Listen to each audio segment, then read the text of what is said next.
সিদ্ধান্ত, এক ভয়ঙ্কর দুর্ঘটনা, আর তারপর সেই ভুলের উপর গড়ে ওঠা কয়েকটা মানুষের জীবন।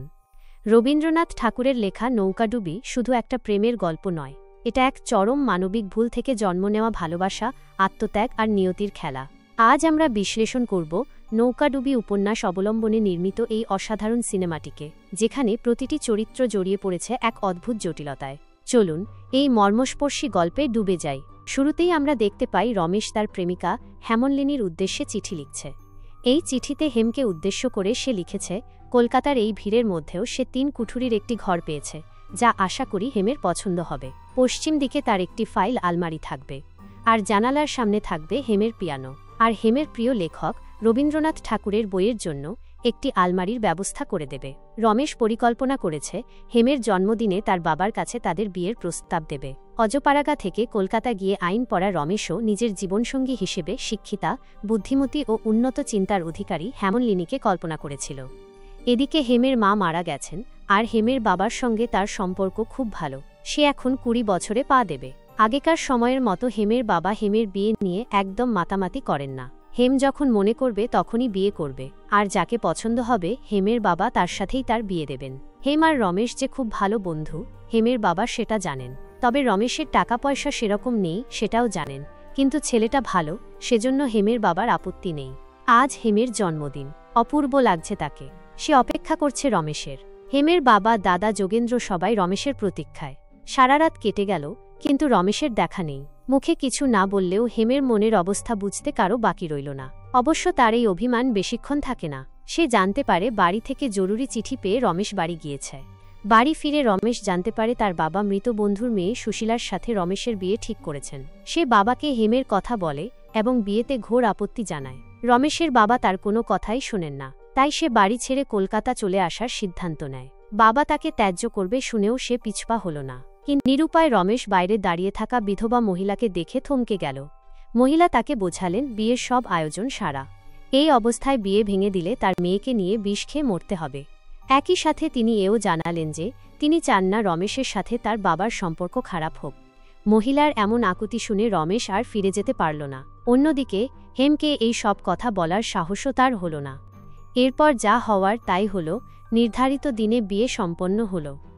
এমন সময় আকাশ পরিষ্কার থাকা সত্ত্বেও হঠাৎ কোথা থেকে এক ভয়ঙ্কর গর্জন শোনা গেল। দিগন্তের দিকে তাকিয়ে দেখা গেল এক বিশাল অদৃশ্য ঝাড়ুর মতো কি যেন ভাঙা, ডালপালা, খড়কুটো, ধুলোবালি উড়িয়ে প্রচণ্ড গতিতে ছুটে আসে। মুহূর্তের মধ্যে কি যে হয়ে গেল কেউ বুঝে উঠতে পারল না। নৌকাগুলোকে কোথায় উড়িয়ে নিয়ে গেল তার কোনো খোঁজ পাওয়া গেল না। দেখা যায় শুধু রমেশ আর তার স্ত্রী সুশীলা ছাড়া আর কেউ বেঁচে নেই। সুশীলার জ্ঞান ফিরতেই সে আকুলভাবে রমেশকে অনুরোধ করে, আমাকে ছেড়ে যাবেন না। রমেশ তাকে আশ্বস্ত করে উত্তর দেয়, না, আমি তোমাকে ছেড়ে যাচ্ছি না। এরপর তারা কলকাতার উদ্দেশ্যে রওনা হয়। কলকাতায় যাওয়ার পথে যখন স্টেশনে বসে আছে তখন রমেশ হেমের উদ্দেশ্যে একটি চিঠি লিখতে শুরু করে, কিন্তু সেই চিঠি পোস্ট করার মতো সাহস তার হয় না।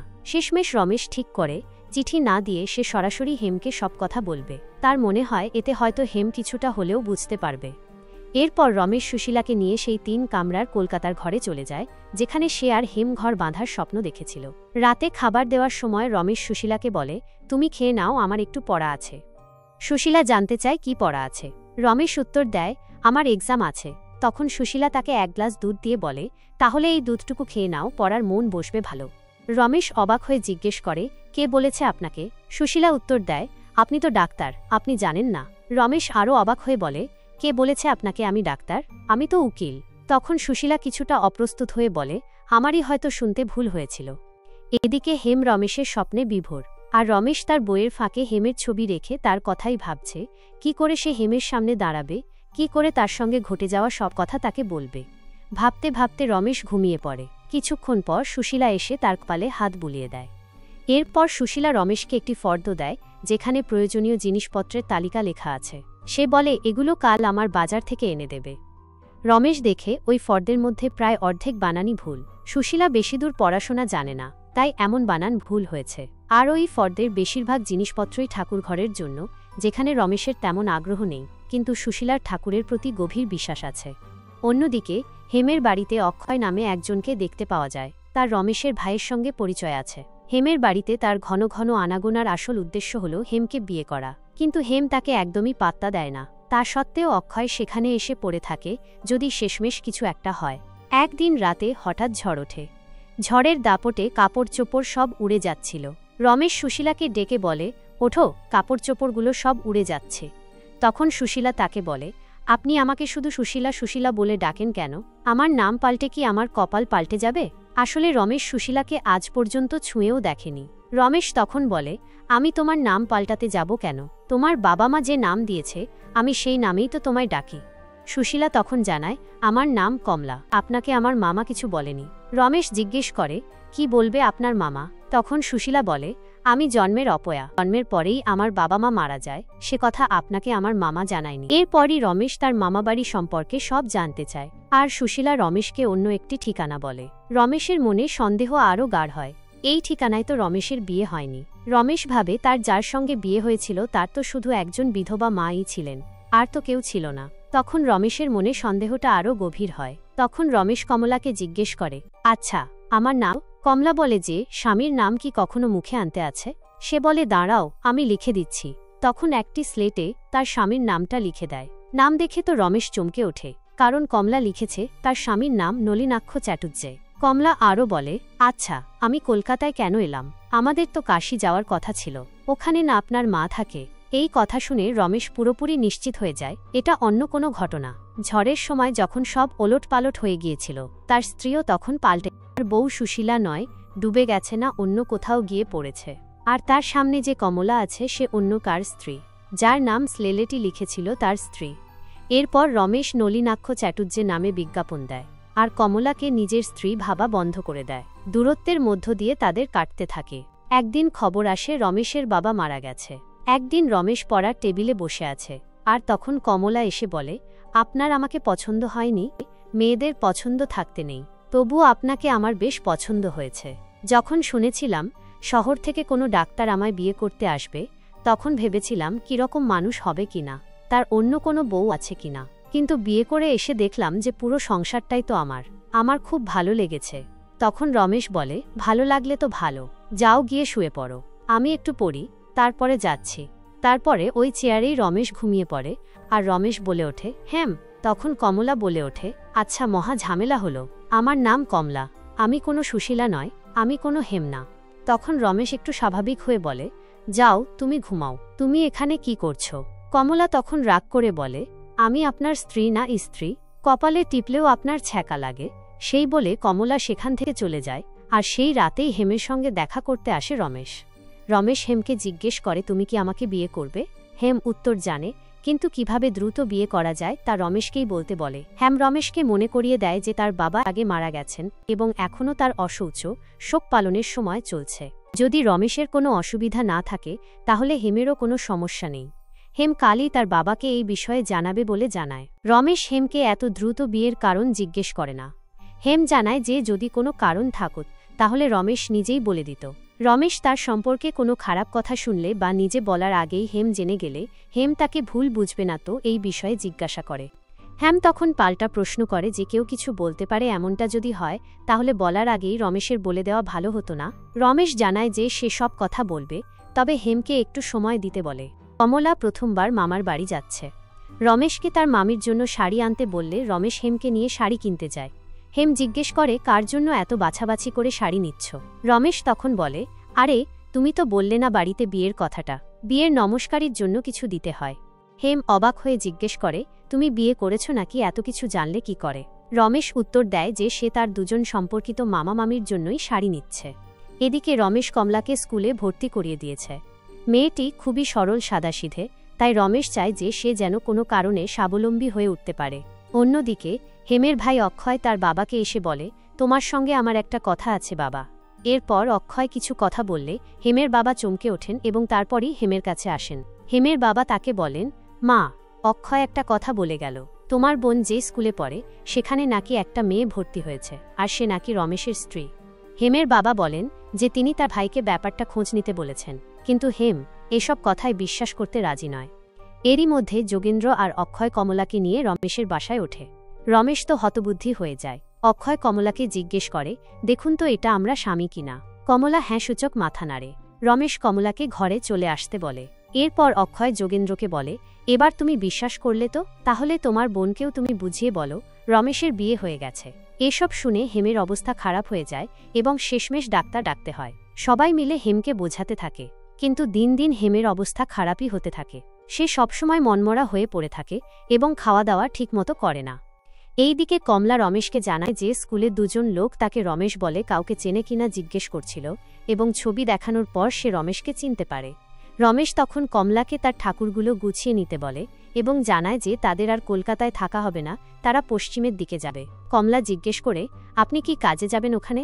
আপনার মা আছে বলছিলেন। যোগেন্দ্র তার বাবাকে জানায়, বাবা, আমার অক্ষয়ের সঙ্গে কথা হয়ে গেছে। হেম অক্ষয়কে বিয়ে করতে রাজি, শুধু কার্ডের নামটা পরিবর্তন করলেই হবে। বাবা জিজ্ঞেস করেন, তুমি কি হেমের মতো নিয়েছ? যোগেন্দ্র জানায় যে অক্ষয়কে বিয়ে করতে হেমের অমত নেই। তখন হেমের বাবা বলেন যে হেম কোনো উত্তর দেয়নি, মানে এটা নয় যে সে বিয়ে করবে। হেমের বাবা নিজে হেমের সাথে কথা বলতে যান। হেমের বাবা তাকে জিজ্ঞেস করেন, তুমি কি বিয়ে করতে রাজি আছো? হেম উত্তরে জানায়, হ্যাঁ রাজি আছি। তোমার আর দাদার তো একটা মান সম্মান আছে। তখন হেমের বাবা বলেন, আরে মান সম্মানটা আগে নয়, তোমার মনটা কি চায় সেটা জানা দরকার। তোমার মনটা তো আগে থেকেই ভেঙে আছে। হেম বলে, আমার জন্য তোমরা এই কদিন অনেক কষ্ট পেয়েছ, আর কষ্ট নয়, দাদা যা বলবে সেটাই হবে। তখন হেমের বাবা বলেন, আমরা তোমাকে বিয়ের জন্য চাপ দেব না, তোমার যেটা মনে হবে তুমি সেটাই করবে। হেম উত্তরে জানায়, আমি এই বিয়েতে হ্যাঁও বলবো না, নাও বলবো না, তবে দাদাকে একটা কথা বলে দিও, আমার মন জুড়ে যে আছে তাকে তো আর বার করতে পারছি না, তাই এমন অবস্থায় বিয়ে করলে কিন্তু অক্ষয়বাবুকে ঠকানোই হবে। তখন হেমের বাবা বলেন, জোর করে মন থেকে তাকে তাড়ানোর চেষ্টা করিস না, আর ঘাড় ধাক্কা দিয়ে তাকে তাড়াতেও পারবি না। তখন হেম বলে, বাবা তাহলে আমার কি সারা জীবন এইভাবেই যাবে? হেমের বাবা উত্তর দেন, জীবনটাও তো ছোট নয় রে মা, জীবনই তোকে শিখিয়ে দেবে যে কাকে মনের ভেতরে রাখা উচিত আর কাকে উচিত নয়। তখন হেম খুব আবেগপ্রবণ হয়ে কেঁদে ফেলে। এইদিকে রমেশ কমলার আসল স্বামীর হদিস পায়নি এবং কমলা রমেশকে নিজের স্বামী বলে পুজো করে চলেছে। রমেশ এরপর সিদ্ধান্ত নেয় যে তার আর কিছুই করার নেই, সে কমলাকে তার নিজের স্ত্রী হিসেবে মেনে নেবে এবং হেমের চিঠিগুলো আর হেমের স্মৃতিগুলো সব নদীতে ভাসিয়ে দেয়। এদিকে হাওয়া বদলের জন্য হেম আর তার বাবা কাশী আসে। কয়েকদিনের মধ্যেই হেমের বাবা অসুস্থ হয়ে পড়েন। পাশেই একজন লোক গান গাইছিল, সে একজন ডাক্তার। তিনি একজন বাঙালি ডাক্তার এবং বর্তমানে কাশীতেই থাকেন। ডাক্তার হেমের বাবাকে 3 দিনের ওষুধ দেন এবং বলেন যে 3 দিন পর তিনি মরবেন। এই দিকে কমলারও ভীষণ জ্বর, কয়েকদিন ধরে সে বিছানায় শুয়ে আছে, তার মুখে কিছুই রোচে না। সেই জন্য রমেশ তার দেখাশোনার জন্য একজন পরিচালিকা রেখেছে। সেই পরিচালিকা কমলাকে দই এনে দেয় খাওয়ার জন্য। দই খেতে গিয়ে দইয়ের নিচে থাকা খবরের কাগজটি দেখতে পায় কমলা।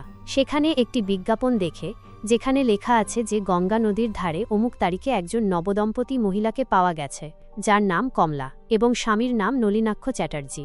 যদি কেউ তাকে চিনে থাকেন তাহলে এই ঠিকানায় যোগাযোগ করতে বলা হয়েছে। এসব দেখে কমলার পায়ের তলা থেকে মাটি সরে যায় যে এতদিন যার সঙ্গে ঘর করছিল সে তার স্বামী নয়। কমলা কাউকে কিছু না বলে বাড়ি থেকে চলে যায়। রমেশ বাড়ি ফিরে কমলাকে হন্তদন্ত হয়ে খোঁজে, কিন্তু কোথাও খুঁজে পায় না। কমলার নিখোঁজ হওয়ার জন্য বেশিরভাগ লোকই রমেশকে দায়ী করে। তারা বলে যে সে যদি কমলাকে ভালোবাসত এবং স্বামীর ভালোবাসা পেত তাহলে হয়তো এমন কাজ করত না। এদিকে গঙ্গার ঘাটে ডাক্তারটি প্রায়ই গান গাইতে আসে। হেমের যেহেতু গানের প্রতি ভালোবাসা ছিল, সেও সেখানে গান শুনতে যায়। একদিন হঠাৎ গান শুনতে শুনতে হেমের চোখ দিয়ে জল বেরিয়ে আসে। গান শুনে তার হঠাৎ রমেশের কথা মনে পড়ে। এইভাবে দেখা সাক্ষাৎ হতে তাদের মধ্যে ভালো পরিচয় গড়ে ওঠে। ডাক্তারটির নাম ছিল নলিনাক্ষ চ্যাটার্জি, আর এর সঙ্গেই তো কমলার বিয়ে হয়েছিল। দুজনেই যেহেতু সমব্যথী ছিল, তাদের মধ্যে বন্ধুত্ব খুবই গাঢ় হয়ে ওঠে। এবার হেম এবং নলিনাক্ষের বন্ধুত্বে ভালোবাসার ছোঁয়া লাগে এবং তারা একে অপরকে জীবনসঙ্গী হিসেবে মেনে নেয়। তাদের পরিবারও এই সম্পর্ক মেনে নেয় এবং বিয়ের তারিখ ঠিক হয়ে যায়। এদিকে রমেশ সবকিছু হারিয়ে কাশীতে চলে আসে। সেখানে তার সুশীলার মা রসাথে দেখা হয়। সুশীলার মা জানায় যে ঝড়ের রাতে তার মেয়ে হারিয়ে গিয়েছিল, পরের দিন তার লাশ পাওয়া যায়, কিন্তু রমেশের কোনো খোঁজ পাওয়া যায়নি। রমেশকে খুঁজে পেয়ে তিনি খুশি হন। ঠোক বাবা, তুমি আবার বিয়ে করে সুখী হও। এইদিকে আমরা দেখতে পাই নলিনাক্ষের মা একটি অসহায় মেয়েকে কাজের মেয়ে হিসেবে তার বাড়িতে আশ্রয় দিয়েছেন, আর সেই মেয়েটি আর কেউ নয়, কমলা। কমলা সেদিন রমেশের বাড়ি থেকে বেরিয়ে ঝাঁপ দিয়েছিল, কিন্তু কাশী আসার পথে কিছু সন্ন্যাসীর চোখে পড়ে যায়। তারাই কমলাকে বাঁচিয়ে কাশীতে নিয়ে আসে এবং তার কাজের ব্যবস্থা করে দেয়। ভাগ্যের কি পরিহাস, যে বাড়ির বউ সে বাড়িতেই এখন কাজের লোক হয়ে রয়ে গেল। কমলা যেহেতু তার স্বামীকে চিনতে পেরেছে, তাই সে লুকিয়ে লুকিয়ে তার স্বামীকে দেখতে থাকে। এরপর গঙ্গার ঘাটে রমেশের সঙ্গে হেমের দেখা হয়। রমেশ সব কথা হেমকে খুলে বলে। যেহেতু হেম রমেশকে ভালোবাসত, সে খুব ভালোভাবে রমেশকে বুঝতে পারে এবং সিদ্ধান্ত নেয় যে সে আর নলিনাক্ষকে বিয়ে করবে না, রমেশকেই বিয়ে করবে। কমলা যখন নলিনাক্ষের ছবিটা দেখছিল, হঠাৎ সে চলে আসায় কমলা ছুটে পালিয়ে যায়। সেই মুহূর্তে কমলার হাত থেকে ছবিটি পড়ে গিয়ে ভেঙে যায়। এদিকে নলিনাক্ষ বাড়িতে এসে বলে, এই মেয়েটা কোথা থেকে এসেছে রে, আমার ছবিটা ভেঙে দিয়েছে। একই কিছুদিন ভালো করে লক্ষ্য রাখিস তো। এদিকে হেম নলিনাক্ষের মায়ের কাছে আসে এবং জানায় যে সে বিয়ে করতে পারবে না, আর এর জন্য সে ক্ষমাপ্রার্থী। পরে নলিনাক্ষের মা বাড়িতে এসে কেঁদে নলিনাক্ষকে জড়িয়ে ধরে এই কথা জানায়। এরপর বাড়ির কাজের লোক এসে জানায় যে তারা কমলাকে ধরে ফেলেছে এবং তার আঁচলে বাঁধা কিছু একটা নিয়েছে। কমলাকে দেখাতে বলা হয় সে কি নিয়েছে, কিন্তু কমলা কিছুতেই দেখাবে না। জোর জবরদস্তি করে যখন তার আঁচল দেখা হলো, তখন দেখা যায় যে রমেশ নলিনাক্ষকে উদ্দেশ্য করে যে বিজ্ঞাপনটি দিয়েছিল, সেই বিজ্ঞাপনের চিরকুট কমলার কাছে রয়েছে। তখন নলিনাক্ষ বুঝতে পারে যে তার হারিয়ে যাওয়া স্ত্রী হল কমলা। সে কমলাকে স্ত্রীর যোগ্য মর্যাদা দিয়ে গ্রহণ করে নেয়। এরপরে নলিনাক্ষ রমেশকে ডেকে নিয়ে আসে এবং তাদের দুজনকে কথা বলার সুযোগ দেয়। কমলা রমেশকে বলে, আপনি এখানে এসেছেন কেন? রমেশ উত্তর দেয়, আমি তোমাকে সঠিক সংসারে পৌঁছে দিতে এসেছিলাম, কিন্তু দেখছি আমার আগেই তুমি তোমার সংসারের খোঁজ পেয়ে গেছো। তখন কমলা রমেশকে বলে, আপনি তো অনেকটা পথ যাবেন, দাঁড়ান একটু শরবত করে দিতে বলি। এরপর দেখানো হয় হেমের বাড়িতে রমেশ গেছে। রমেশ হেমের ঘরে ঢুকে দেখে যে হেম মনের সুখে গান করছে। এখানেই এই গল্পটি সমাপ্ত হয়। আপনাদের যদি রবীন্দ্রনাথের সাহিত্য ভালো লাগে তাহলে এই সিনেমাটি মিস করবেন না। আরও অন্য ভিডিও পেতে স্ক্রিনে আসা ভিডিওগুলোতে ক্লিক করুন। ভিডিওটি ভালো লাগলে লাইক দিন, শেয়ার করুন এবং বিনোদন জগৎ চ্যানেলটি সাবস্ক্রাইব করতে ভুলবেন না। এমন আরও সাহিত্য নির্ভর গল্প নিয়ে আমরা আসছি প্রতি সপ্তাহে।